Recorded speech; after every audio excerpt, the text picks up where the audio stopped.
오늘도 우리가 직업에 대해서 시리즈 설교, 오늘 마지막 설교를 마치겠습니다. 여러분, 제가 요즘 TV를 보면서 정도전이라는 드라마를 보면서요 이런 생각을 합니다. 오늘날 참 미디어 매체의 영향력이 어느 때보다도 점점점 높아지고 있구나, 이런 생각을 하게 됩니다. 그래서 이런 생각을 했습니다. 만약 누가 믿는 사람 가운데 방송 작가가, 좀 유명한 방송 작가가 더 있다면, 지금도 있지만 더 있다면, 다수의 시청자들에게 인생의 참된 의미와, 그죠? 그래서 자연스럽게 어떤 자기가 가지고 있는 가치관을 전할 수 있지 않을까, 이런 생각을 하게 되었습니다. 실제로, 그죠? 작가가 가진 가치관이나 어떤 종교적인 성향이 그 작품 속에 어떤 주제를 다루든지 자연스럽게 묻어나오지 않겠습니까? 그러면서 또 한편으로 드는 생각은요, 이런 생각입니다. 그러나 그렇게 작가가 되어서 유명한 작가가 되었다 할지라도 그 직업을 가진, 작가라는 직업을 가진 사람은 어떤 환경 속에 살까, 이런 생각을 제 나름대로, 저는 작가라는 직업을 가져보지는 않았지만 한번 생각해 보았습니다. 여러분, 방송 작가라는 작업 환경 자체만을 바라보면요, 그리스도인으로서 감당하기 어려운 부분들이 참 많겠구나. 직접 현장에 있지 않지만 이렇게 가정을 하면서 생각하면서도 그런 생각이 들었습니다. 보면 이런 것도 있지 않겠어요? 일단 방송 날짜에 맞춰서 대본을 써내다 보면 뭐예요? 얼마나 시간에 쫓기겠습니까? 그죠? 또 대본을 써낸데 또 PD가 좀 교정을 해달라든지, 그죠? 교정해달라면 그걸 또 교정하려면 그때마다 중간중간마다 제작 환경에 맞춰서 대본을 수정하고 보완하고, 또 그러다 보니까 집필 기간 중에는, 그죠? 경건 생활을 하기도, 휴퇴하기도 참 쉽지 않고 시간을 내기가 쉽지 않을 것입니다. 또한 제작사나 방송사, 또 광고주와 출연자 등 그 얽혀있는 이해관계 속에서, 그죠? 여러 곳으로부터의 다양한 요구들이 쏟아질 것이고, 작가라서 소신껏 대본을 쓰고 싶지만 일도 쉽지 않을 것 같다는 생각이 들었습니다. 경우에 따라서는, 그죠? 자신의 어떤 관념이나 자신의 도덕적인 어떤 생각이나 이런 신념과 반대되는 일을 은근히 강요당할 수도 있을 것입니다. 뭐예요? 작가라는 직업이 간접적으로 사람들에게 좋은 생각을 하게 하고 영향을 끼칠 수 있는, 간접적인 선교를 할 수 있는 좋은 직업임에도 불구하고 그 직업 자체라는 환경 속에서 당해야 되는 어려움은 우리가 생각하는 어려움 이상일 수 있다는 생각을 하게 된 것입니다. 이것은 여러분, 비단 방송 작가뿐만 아니라 직업을 가진 모든 그리스도인들에게 해당되는 일이라고 저는 생각을 합니다. 비즈니스를 해도 그렇고, 어떤 직장 생활을 해도 그렇고, 어떤 학교에서 일을 해도 그렇고, 모든 직업 속에 잠재적으로 있는 현실이라는 거죠. 그러니까 제가 이렇게 상담을 하다면 이런 상담을 할 때가 있거든요. 이제 학교를 졸업하고 갓 직업, 갓 사회에 첫 발을 디디는 그리스도인들, 정말 학교 다닐 때도 열심히 예수를 믿고 기도 많이 하고 정말 하나님을 사랑하면서 이제 어떤 큰 꿈을 가지고 비전을 가지고 첫 발을 딱 내딛었는데 감당하기 어려운 겁니다. 이상하고 생각하고는 현실이 너무나 다른 겁니다. 그래가지고 막 방황하는 겁니다. 그래서 이런 얘기를 이렇게 물어요. 목사님, 여긴 내가 있어야 될 곳이 아닌 것 같아요. 이런 이야기를 가끔 들을 때가 있습니다. 여러분, 물론 여러 가지 어려움이 있고, 여러 가지 혹시 그것까지 생각할 수 있는, 소명까지 내가 여기에 하나님이 보내신 자리가 아닌 것까지 생각할 수 있는 그 어려움을 이해 못하는 것은 아니지만, 여러분, 잊지 말아야 할 것이 있습니다. 그게 뭐냐면, 세상은 결코 내가 소명을 따라 순수하게 살아가는 것을 도와주지 않는 곳이라는 것입니다. 너무 순진하게 하나님 앞에 믿음으로 살아가니까 하나님이 날 도와서 모든 것 다 잘 될 거다, 아닙니다. 여러분, 세상의 시스템은 우리가 세상의 가치관을 가지고 살지 않고 정말 하나님의 능력과 하나님을 의지하는 삶을 살고 하나님의 소명을 따라 살려고 한다면 세상은 그것을 도와주는 시스템이 아니라는 사실을 여러분 먼저 깊이 생각하고 있어야 합니다. 여러분, 그리스도인에게 세상은 홈그라운드가 아니라는 거죠. 예수님께서 이런 말씀을 하셨습니다. 마태복음에 보면, 보라, 내가 너희를 보냄이 양을 이리 가운데로 보냄과 같도다. 그러므로 너희는 뱀같이 지혜롭고 비둘기같이 순결하라. 그러니까 우리가 가는 곳이 어디라는 겁니까? 우리가 주님의 양인데 우리가 가는 곳이 뭐예요? 이리가 있는 곳에 가는 곳이라는 거예요. 이 얘기는 뭐예요? 그곳이 호락호락한, 네가 말씀을 따라 말씀대로 산다고 해서 모든 것이 잘 되는 그것을 받아주는 곳이 아니라는 것입니다. 우리가 살아가는 삶의 현장이 그런 곳이 아니라는 생각을 가져야 한다는 겁니다. 그러면서 이렇게 말합니다. 뱀같이 지혜로워야 한다. 그리고 비둘기같이 순결. 그 속에서 지혜롭기도 하지만 뭐에 그 순수함과 거룩함을 잊어버리지 않도록 해야 한다는 겁니다. 여러분, 우리가 하나님 앞에 소명을 받고 정말 그래 나는 이 일을 위해 부름을 받았어. 내가 이 일을 위해 살아야 돼. 그래서 소명을 받고 온전하게 살아야 되겠다고 생각하고 그 현장에 딱 들여쓰고 애를 쓴다고 해서 여러분 우리의 삶을 지지해 주는 사람들로만 가득한 곳이 아니라는 것이죠. 만약에 여러분 모든 것들이 내가 소명을 이루는데 다 협조해 주는 곳이다. 그러면 이런 얘기잖아요. 선교가 필요 없는 곳이잖아요. 전도가 필요 없는 곳이잖아요. 세상에는 그런 곳이 없다는 겁니다. 그러면 이런 얘기를, 목사님 교회에서 일하는 목사는 그런 곳이잖아요. 선교단체에서 일하면 그렇지 않겠어요? 여러분, 그렇지 않습니다. 물론 교회나 선교기관에서 일하는 경우는 좀 형편이 다를 수는 있겠죠.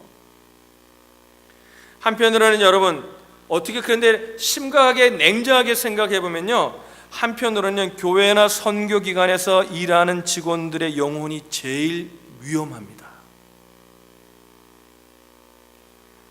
제일 위험한 사람이 접니다. 왜? 하나도 방해받는 게 없잖아요. 믿음으로 하면 되는 거라고 생각하잖아요. 그러니까 뭐예요?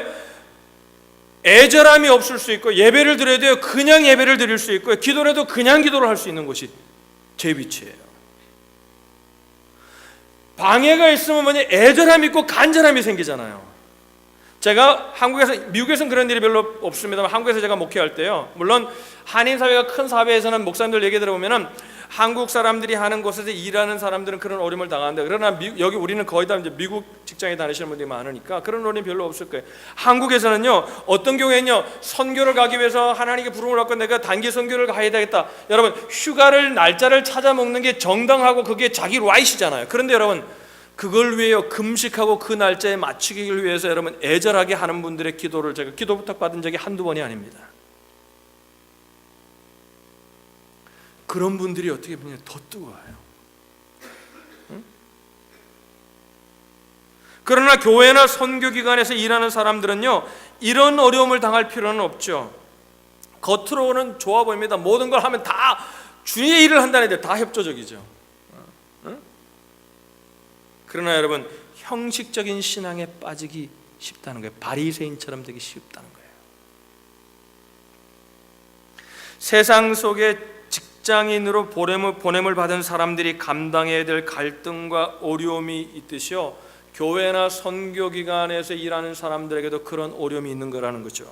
그러니까 여러분, 결론은 이겁니다. 감당해야 될 갈등과 어려움은 어느 곳에든지 다 있다는 거예요. 주님을 붙들고 사는 사람이라면. 그러니까 서로 다른 고민과 숙제와 다른 방향과 다른 형편일 뿐이지 어느 쪽도 더 쉽거나 어느 쪽도 더 편한 곳은 없다는 거죠. 모든 곳은 철저히 깨워서 우리가 삶을 살지 않으면 어느 곳이든지 우리는 다 어려움을 당할 수밖에 없는 곳에서 살아가게 된다는 것입니다. 여러분 동의하시면 아멘. 그러니까 보세요. 세상적으로 보냄을 받았다면 자신은 하나님을 경외하지 않는 사람들 속으로 보냄을 받았다는 것을 인식하고 있어야 돼요. 그러니까 그러지 않으면 왜 내가 하나님의 뜻을 따라 사는데 왜 이 어려움이 오냐? 여긴 내가 있을 곳이 아닌가 보다, 이렇게 생각하는 거예요. No! 아니에요. 하나님의 뜻을 이루는 것은 쉬운 것이 아닙니다. 하나님의 뜻을 이루는 것은 고난이 있는 겁니다. 할렐루야. 관계에 어려움이 있는 겁니다. 나를 향한 비협조적인 사람들이 있는 것이 당연한 것입니다. 이걸 당연하다고 받아들여야 돼요. 당연하다고. 내가 성령을 의지하고 내가 말씀을 의지해야 하는데 저들이 왜 나를 이해하지 못하고 나를 받아들이지 못하고 나를 힘들게 하고 나를 노엽게 할까? 하나님 없이 살아가려고 하는 세상이 그런 것은 당연하다는 겁니다. 옆에 사람에게 얘기하겠습니다. 당연합니다. 당연합니다. 만약에 내가 그렇게 하나님의 뜻을 붙들고 살아가는데 아무런 어려움이 없다. 그거 이상하게 여겨야 돼요. 둘 중에 하나예요. 하나는 말하지 않아도 하니까 하나는 뭐냐면요, 둘 중에 하나인데요, 하나는 뭐냐면요, 내가 그들과 똑같이 살기 때문에 어려움이 없는 겁니다.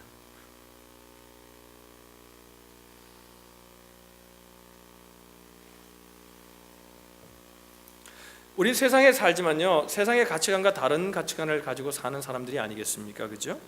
하나님을 경외하며 사는 인생들이잖아요. 그러게 세상과 갈등을 일으키지 않을 수 없습니다. 그래서 문제는요, 이거예요. 그래서 사람들이 이렇게 결론내는 거예요. 저들은 신앙이 없고 저들은 믿지 않아. 그래서 내가 내 이 거룩한 뜻을 모르기 때문에, 그게 다르기 때문에 그런 것이다. 물론 그 이유도 있어요. 그러나 여러분, 그보다 더 중요한 이유는 뭐냐면요, 그 어려움을 그냥 오버할 수 있는 에너지와 힘이 없다는 데 어려움이 있는 것입니다.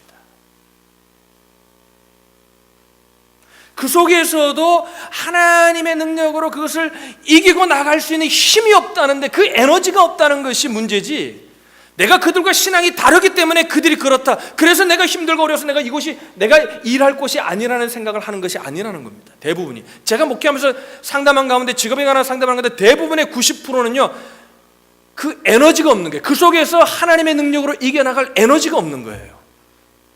일하는 환경 때문이 아니라는 겁니다. 조금은 영향이 있지만 그게 문제가 아니에요. 그 결론, 그 깊은 문제는 무엇이냐면요, 그것을 이겨나갈 수 있는 분명한 소명의식과 분명한 하나님의 은혜의 에너지가 없다는 거예요.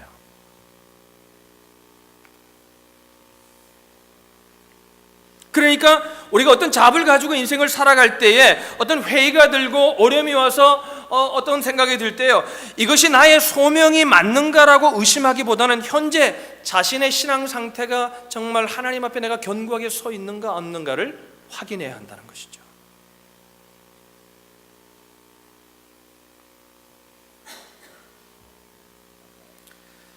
근데 또 하나 문제는 뭐냐면요, 제가 참 우리 믿는 분들이요 좀 순수해가지고요 어떤 때 좀 어리석을 때가 있는 것 같아요. 이렇게 상담을 하다면 교회에서 청년들, 특별히 믿음 생활을 열심히 하는 청년들하고 이렇게 삶을, 사회생활을 이렇게 상담하다 보면요, 뭘 느끼게 되냐면요, 그 자기가 일하는 직업의 필드가 어떤 곳인지를 분명하게 이해하지 못한다는 게 상당한 직장생활의 어려움이라는 사실을 제가 상담해서 발견하게 됩니다.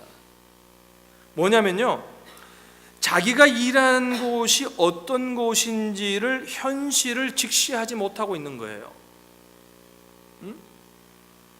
그러니까 아까 했던 그리스도의 작가라면, 그죠?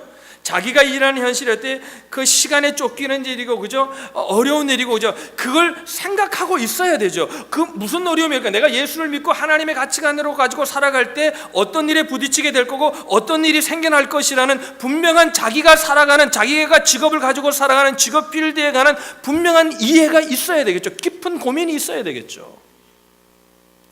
예상외로 순수하다는 겁니다. 그냥 하나님의 뜻으로 열심히 하면 된다고 생각을 한다는 겁니다. 그러니까 어려움이 올 때마다 이게 정말 분명한 내 소명이 안가니까 자꾸 퀘션하는 거예요. 제가 보기에는 그게 하나님이 있어야 될 자리인데 모르죠.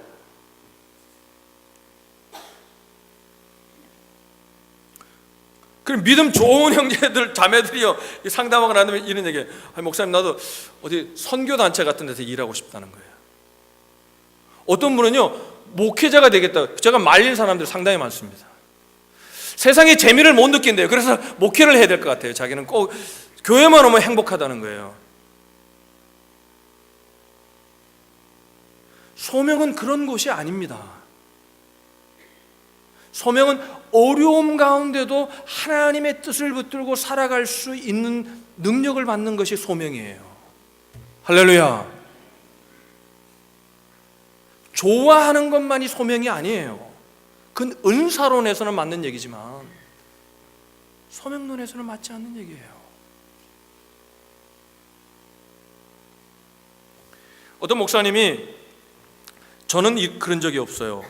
없는데 어떤 목사님이 이렇게 그 소명에 관한, 제가 이렇게 서치를 하다 보니까 자료를 보니까 어느 목사님이 직업에 관한 얘기를 하면서 이런 얘기를 했어요. 성도들에게 목사도 직업을 바꾸고 싶고 목회하던 교회를 떠나고 싶은 때가 있는데 평신도들이 왜 그런 갈등이 없겠는가?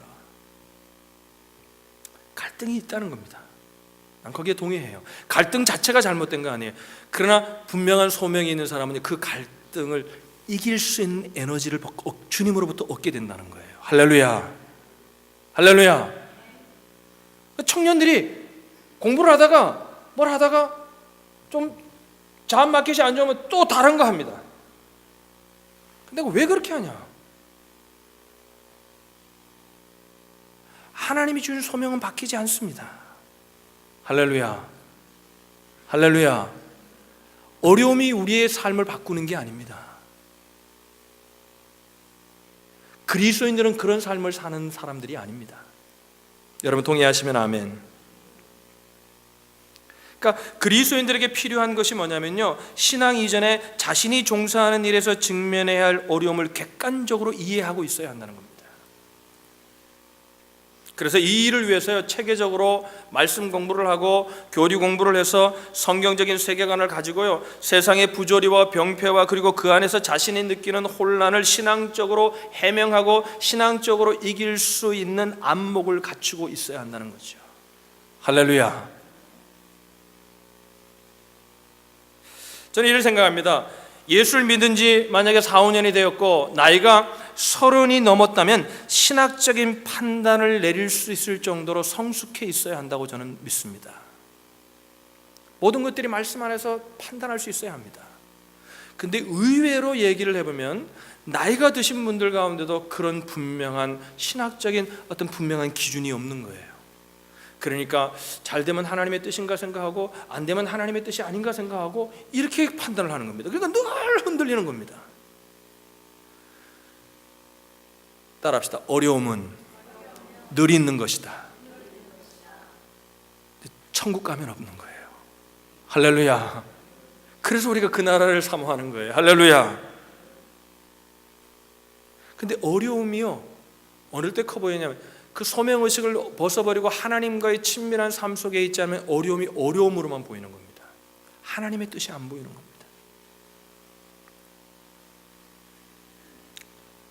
열심히 교회 생활도 하고요, 열심히 사회생활도 하고 열심히 뭘 하는데요, 자신들이 어떻게 일관성 있게 하나님의 뜻을 이루며 살아가야 되는지 그 관점을 이제 흔들리지 않다는 게 아니라 갈등이 없다는 얘기예요. 그 갈등 속에서도 이게 분명한 사람은 그냥 그 길을 계속해서 걸어가거든요. 그러니까 어떤 직장을 바꿔야 되는 줄로 생각하고 자꾸 옮겨야 되는 걸로 생각을 하는 겁니다. 여러분, 옮기는 게 나쁘다는 얘기 아니에요. 소명 가운데 있어야 합니다. 할렐루야.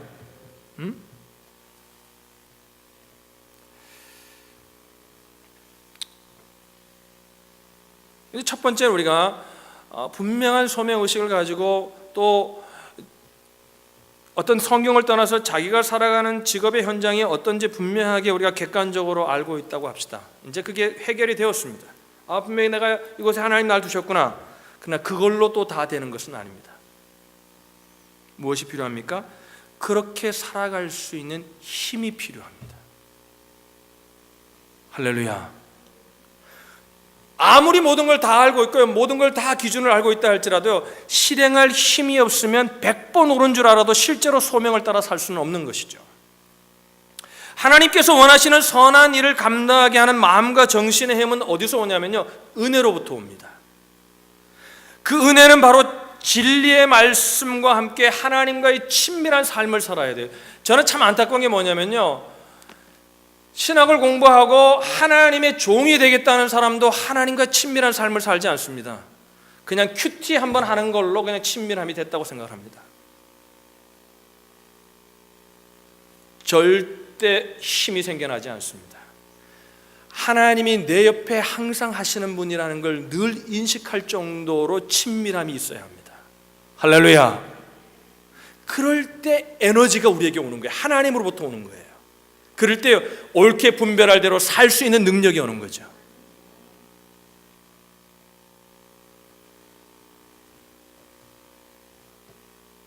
은혜로부터 오는 거죠. 시편에 이렇게 말하지 않습니까? 여호와의 친밀하심이 그를 경외하는 자들에게 있으며 그의 언약을 그들에게 보이시려다. 왜? 언약을 하나님의 말씀이 하나님이 어떤 분이신지 보이는데 뭐에? 여호와와 친밀한 자들인데 그 여호와와 친밀한 자들이 어떤 자들이? 여호와를 경외하는 자들이에요. 코람데오의 믿음을 가지고 하나님이 내 옆에 늘 계시다는 걸 친밀하게 느끼며 사는 사람들이에요. 하나님이 경찰처럼 우리를 지키시는 분이 아니라 하나님이 아버지이시고 하나님이 어떨 때는 뭐에? 공의로우신 분이고 하나님의 사랑이 그 친밀함이 우리 속에 함께하는 것을 느낄 때 여호와의 말씀대로 이루어지는 친밀한 하나님의 역사하심을 경험할 수 있다는 거예요. 할렐루야. 능력이 어디에 있다는 거예요? 하나님의 말씀과 함께 하나님과 친밀할 때 있다는 거예요. 할렐루야. 지식에 있는 게 아닙니다. 아는데도 행할 힘이 우리에게는 없습니다. 한두 번이야 못하겠습니까? 꾸준히 할 수 있는 힘이 생겨나지 않습니다. 그러니까 직장생활이 아무리 바쁘고 학업이 아무리 바빠도 계속 말씀의 은혜를 받고 열심히 아주 뜨겁게 기도하는 마음이 늘 주님을 향하여 뜨거움을 놓지 않도록 은혜 생활을 놓치지 말아야 한다는 겁니다.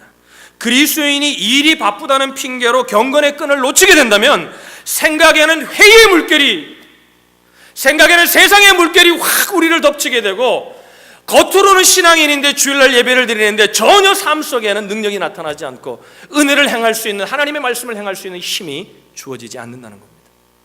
그러니까 더 갈등하게 되고 더 괴로움 가운데 마음의 평안이 없는 것이죠. 그리고 상실해 버리는 거죠.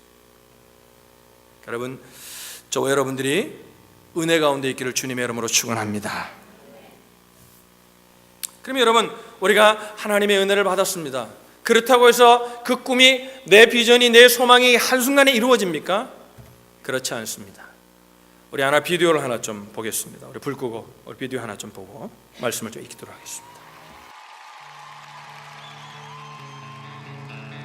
After a flurry of yeses, the successful acts can start dreaming of fame and fortune. But for the next contestant, the world of showbiz seems a million miles away. It's Paul, a mobile phone salesman from South Wales. By day, I sell mobile phones. My dream is to spend my life doing what I feel that I was born to do. Paul, what are you here for today, Paul? To sing opera. I've always wanted to sing as a career. Confidence has always been sort of like a difficult thing for me. I've always found it a little bit difficult to be completely confident in myself. Okay, ready when you are.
So you work at Carphone Warehouse, and you did that. I wasn't expecting that. No, neither was I. This was a complete breath of fresh air.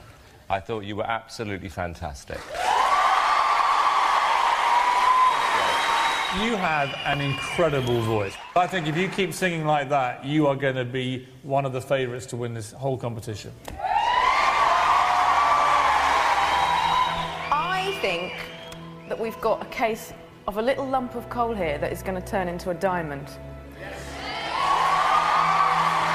Okay, Moment of truth, young man. Piers. absolutely yes. Amanda. Yes. Paul. You are through to the next round. Congratulations.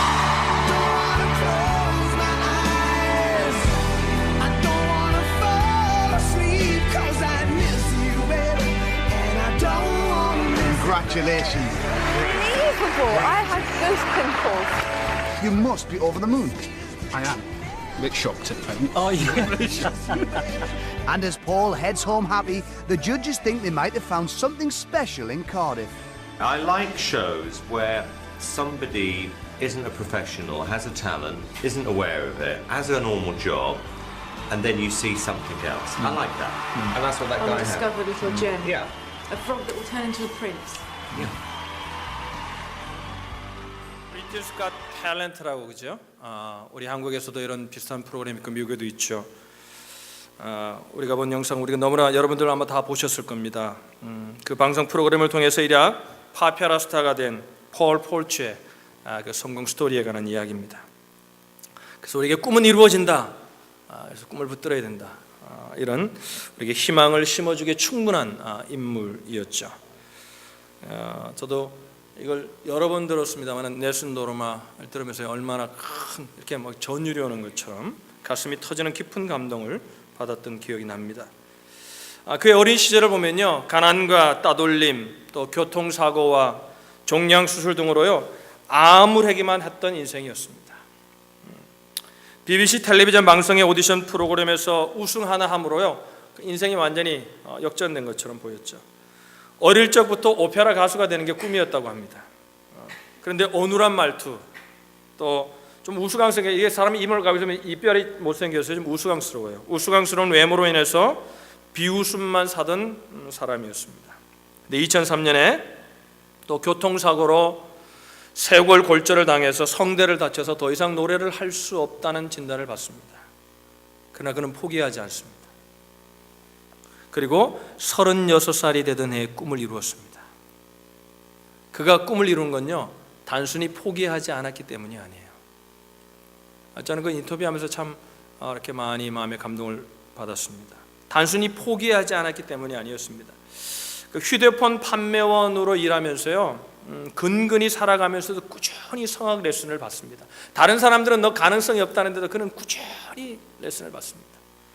카드빚에 허덕이는 상황에서도 거금을 들여가지고요 루치아노 파바로티의 수업을 신청해서 듣습니다.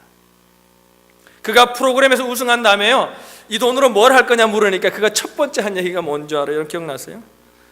레슨비 내느라고 진 빚을 갚겠다고 대답했습니다. 큰 충격을 받았어요. 누가 봐도 실현 불가능한 투자잖아요. 다 안 된다 그러는데 자기 혼자 꿈을 이루고요 꿈만 가진 게 아니라 그 꿈을 이루기 위해서 끊임없이 노력합니다. 제가 얘기했죠. 여러분, 성공이 기회를 통해 오는 게 아닙니다.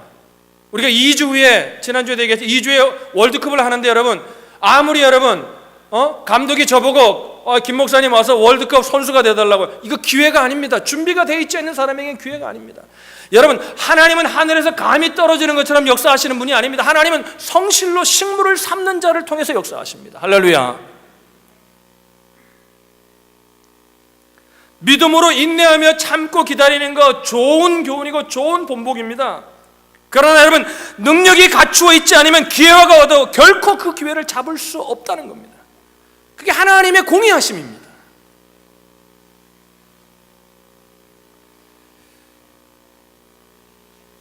대가를 치러야 한다는 거죠. 어느 신경정신과 의사가 이런 얘기를 했어요.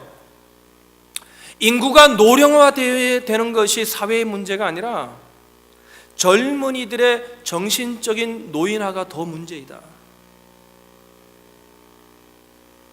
여러분 여기 80이 넘지 않은 분들은 성경에 보면 다 젊은 사람들입니다. 이런 생각, 이제 이만하면 됐다, 이 정도 살면 됐지. No!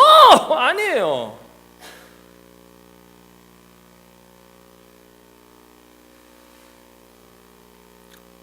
지난 제가 설교에서 시리즈에서 늘 말씀드렸지만, 소명은요 직업의 형식적인 문제가 아닙니다. 직업 활동에 어떤 동기를 가지고 무슨 목적으로 그 일을 하는가의 문제라고 제가 말씀드렸지 않았습니까? 여기 보세요. 가장 거룩해 보이는 일을 하면서도 하나님과는 가장 멀어질 수 있습니다. 가장 세상적인 일을 하면서도 하나님과 가장 가까울 수도 있습니다.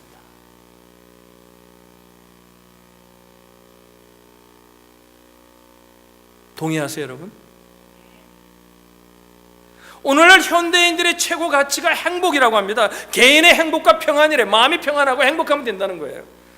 그래서 개인의 행복이 이제는 한국과 미국에 사는 사람 대부분요, 아직도 안 그런 분도 어려운 분도 있지만 대부분의 사람들이요, 이제 먹고 마시는 것들에서 더 큰 만족을 얻는 것을 넘어서요, 자기를 실현하는, 자기를 드러내는 것까지, 그것이 행복이고 그것이 평안이라고 생각합니다.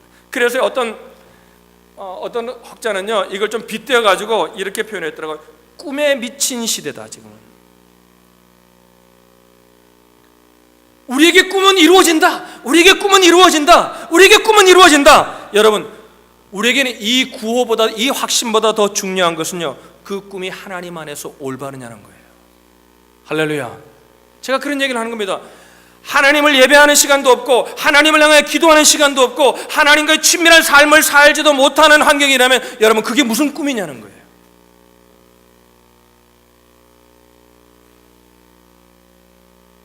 하나님께 억만금의 헌금을 드려서 어마어마한 돈을 벌여서 하나님께 드려도 하나님과의 친밀함이 없다면, 하나님을 향한 분명한 목적과 의도가 없다면 그게 무슨 꿈이냐는 거예요. 하나님께는 크고 작음이 없습니다. 인생에게나 우리에게나, 유한한 존재인 우리에게나 크고 작음이 있는 겁니다. 여러분, 하나님께는 크고 작음이 없습니다. 하나님께는요, 그 마음이 얼마나 하나님을 향했는가 중요해요. 할렐루야. 만약에 능력대로 무슨 일을 많이 한 것대로 상급을 주신다면 하나님은 공의로운 분이 아니죠. 어떤 분은 은사와 달란트가 있어서 조금만 노력해도 다른 사람보다, 저보다도 월등하게 더 잘할 수 있는 사람이 있습니다. 어떤 사람은 죽어라고 하나님을 향하여 성실히 해도 결과가 그 사람의 10분의 1, 100분의 1도 못 가는 사람도 있을 수 있습니다. 하나님은 결과를 따라 우리에게 상급을 주시는 분이 아닙니다. 여러분, 꿈을 가지셨습니까? 주님을 향하여 성실하시기를 주님의 이름으로 축원합니다.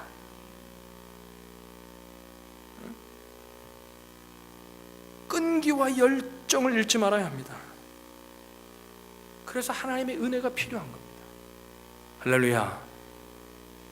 여러분, 꿈을 잃지는 않았습니까? 그냥 이렇게 사는 거다. 미국에 유학을 오고 미국에 이민을 올 때는 꿈을 가지고 왔을 거 아니에요. 자식을 향한 꿈이든지 뭔가 꿈을 가지고 왔을 거 아닙니까? 그것을 주님 안에서 여러분 올바른 꿈인가를 자기 자신을 돌아보면서요,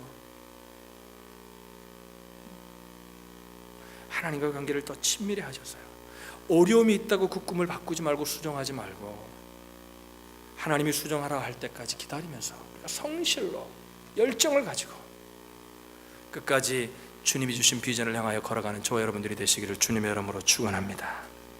아무것도 하지 않고 꿈이 이루어진다, 절대 그런 일은 하나님 가운데 일어나지 않습니다. 하나님은 전능하시지만 성실하게 끈기를 가지고 열정을 잃지 않고 행할 때 여러분, 하나님은 내가 부족한 부분을 채워가며 역사하시는 분이십니다.